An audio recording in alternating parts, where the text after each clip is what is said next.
The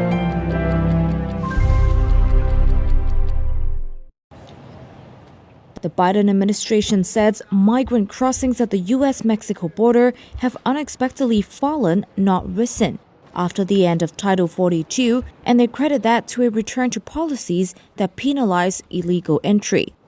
After the so-called Title 42 immigration program expired last week, there has been a reinstatement of criminal penalties at the border. Title 42 allowed officials to expel migrants quickly without an asylum process, but did not impose punishment. U.S. Homeland Security Secretary Alejandro Mayorkas. In fact, over the past 2 days, the United States Border Patrol has seen an approximately 50% drop in the number of people encountered at our southern border as compared to the numbers earlier this week before Title 42 came to an end midnight on Thursday. The group of 50 migrants was among the first to be turned away after the order expired. A Guatemalan woman told Reuters she was told to turn herself in to immigration at a checkpoint on a bridge connecting the U.S. and Mexico. Under a new policy, people who are caught entering the U.S. illegally will be deported and barred from trying again, even through legal means, for 5 years. The White House now faces a lawsuit mounted by the American Civil Liberties Union, who claim the latest restrictions violate U.S. laws and international agreements. Mayorkas denied those accusations, saying the government has led, quote, the latest expansion of lawful pathways ever for people seeking asylum. An individual must access those lawful pathways that we have made available to them. If they have not, then they must have sought relief in one of the countries through which they have traveled and been denied. And if they haven't done either, it's not a ban on asylum, but they have a higher threshold of proof that they have to meet. That is a presumption of ineligibility that can be overcome. Meanwhile, holding facilities, hospitals, and towns at the border have been left to struggle after thousands of migrants crossed into U.S. territory last week before the end of Title 42. There has also been little bipartisan movement toward a solution in Congress. Just before the expiration, House Republicans approved legislation that would resume construction of a border wall and require asylum seekers to apply for U.S. protection outside the country. But the bill is unlikely to be taken up by the Democratic-controlled Senate.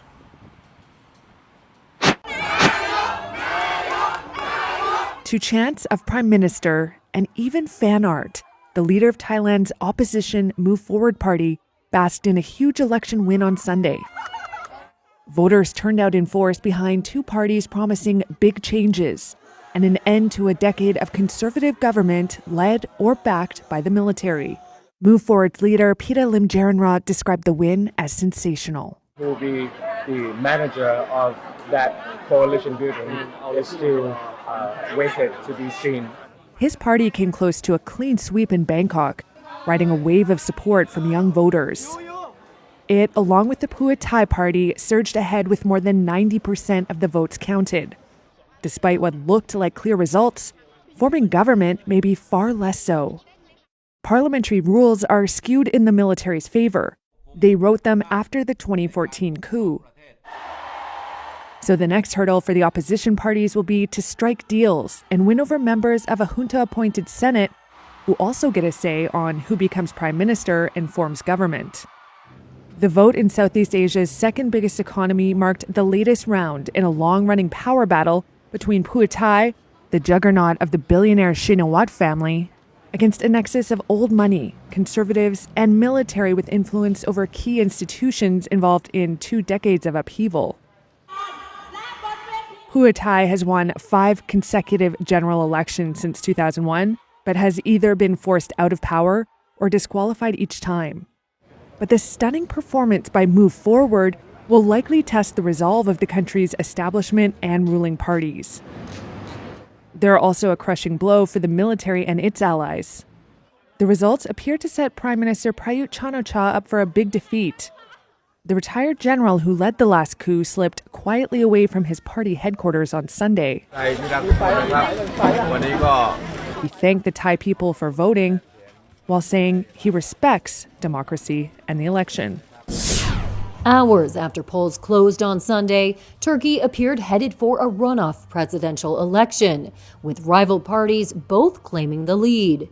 But sources in camps of both incumbent President Tayyip Erdogan and challenger Kemal Kilicdaroglu admitted they may not clear the 50% threshold to win outright. Early results put Erdogan comfortably ahead, but as the count continued, his advantage slid. Sunday's vote is one of the most consequential elections in the country's 100-year history, a contest that could end Erdogan's 20-year rule and reverberate well beyond Turkey's borders. As one of President Vladimir Putin's closest allies, a defeat for Erdogan will likely unnerve the Kremlin but comfort the Biden administration, as well as many European and Middle Eastern leaders who had troubled relations with Erdogan. Turkey's longest-serving leader has turned the NATO member country of 85 million into a global player, modernized it through megaprojects, and built a military industry sought by foreign states. But his volatile economic policy of low interest rates set off a spiraling cost of living crisis and inflation, angering voters. His government's slow response to a devastating earthquake in southeast Turkey that killed 50,000 people added to voters' dismay. Sevgili halkım, Kilicdaroglu has pledged to set Turkey on a new course by reviving democracy after years of state repression, returning to orthodox economic policies, empowering institutions who lost autonomy under Erdogan's tight grasp, and rebuilding ties with the West. If neither candidate secures 50% of Sunday's vote, the runoff election will be held May 28th.